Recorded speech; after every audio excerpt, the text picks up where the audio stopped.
Hi, I'm Father Jim Forson, and I'd like to offer you a reflection on the gospel of this 12th Sunday in Ordinary Time. You know, when I was a little kid growing up, I and my sisters used to love to watch these scary shows on TV. One was Chiller, and the other was Strange Tales of Science Fiction. And they were on on Friday and Saturday night. And I still remember my sisters and I would be huddled together, clutching each other, terrified of what we would be watching. And my mom would walk in and hear us shrieking and stuff and turn off that TV set. What are you watching this stuff for? But it just filled our hearts with all those childhood fears of Dracula or vampires, Frankenstein, and all that kind of stuff.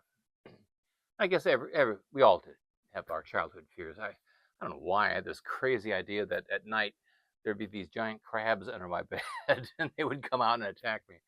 But anyway, all that stuff is just childhood fears. And we get older and those fears fade away. And as we get older, the other fears, the real ones, take their place.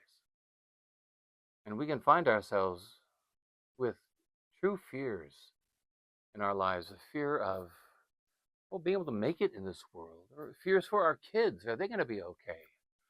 Fears for our health. Fears for this planet Earth. So when we hear in the gospel Jesus saying to us, when he says, "Fear no one. Do not be afraid of those who can kill the body, but cannot kill the soul."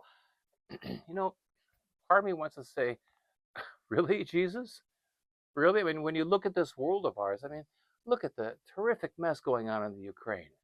And not just there, but in the Sudan and parts of northern Africa, where the war is just unending, and the poverty and the hunger.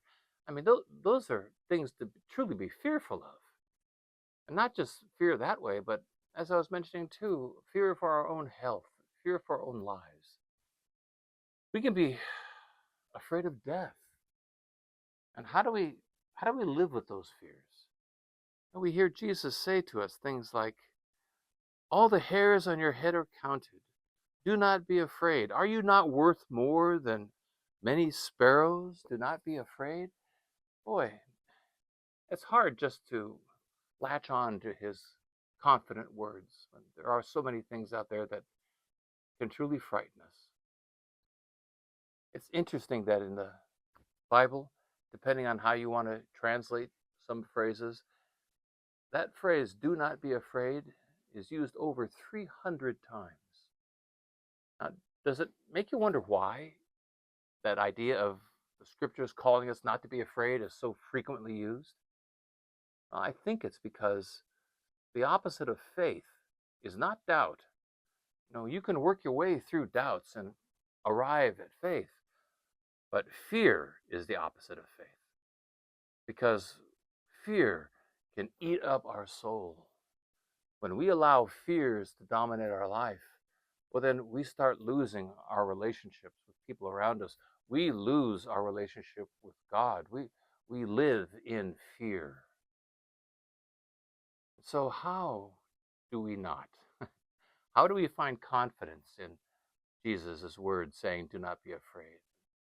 Now, how do we live through this life without having fear eat up our hearts? Well, let me pass on to you this one image that consoles me, and I pray console you too. There is this painting of a saint in our church, Saint Pascal, San Pasquale. He is the patron saint of chefs, cooks. And there's this wonderful painting of him. It shows him standing in this, I guess, 19th century adobe kitchen. And on the stove, his soup that's almost bubbling over, and behind him are pies that he's cooked, and off to one side, bread, and on the walls are those wonderful strings of onions and garlic, and at his feet are the house cats. And he's standing in an oval doorway with his back to us, the audience, and we are looking over his shoulder at what he is looking at. And what he is looking out of his doorway is into the darkness. And he's a rather portly fellow, as many chefs are, and his hands are folded behind his back, and in one hand is a soup spoon. And he is standing at that doorway, just waiting. He is waiting for his invited guest to arrive. And I love that image. I love that image of San Pasquale because really, it's not just San Pasquale. That is a reflection of God. God is that portly chef who's standing at the door and who has prepared this meal and is waiting for us to arrive. He is the one who has been waiting for us forever. Since the moment we were first created, when we were knit in our mother's womb, before even our mother knew she was carrying us, we were only known by one in the whole universe, and that was God. And the idea that God was knowing us then and was preparing a world for us and watching us, he had his eye on us all throughout our life. And he has been preparing for this very moment of our reunion with him all of our lives. And that idea that God has his eye on me, that idea that he has this feast prepared, that gives me great comfort. There's an image we have of heaven. We call it the heavenly banquet. And, when I think of a heavenly banquet, I think of this celebration I was just at last week. And I was visiting this great, big, wonderful Mexican family. And they must have 385 people at this party, cousins by the dozens. And there was just a ton of food and drink, and people were climbing all over each other and eating off each other's plates and laughing and music. And it was fantastic. So when I sometimes think of the heavenly banquet, that's what comes to mind, this wonderful, great celebration. And that's good. But the image I like better is the one of San Pasquale, where it's just me and God, and you and God, and that he has prepared this meal, and he waits for me, for you. And then you sit down with God, and you have this meal, and talk to him about life, about what went well and maybe what didn't. And he talks with us. And that brings me so much comfort. And I hope it brings you comfort too. And when I think of it that way, well, then I'm not so afraid. I'm not so afraid of dying myself. I'm not so afraid of sickness. I don't want it, and it's going to be painful, you bet. But I'm not so afraid.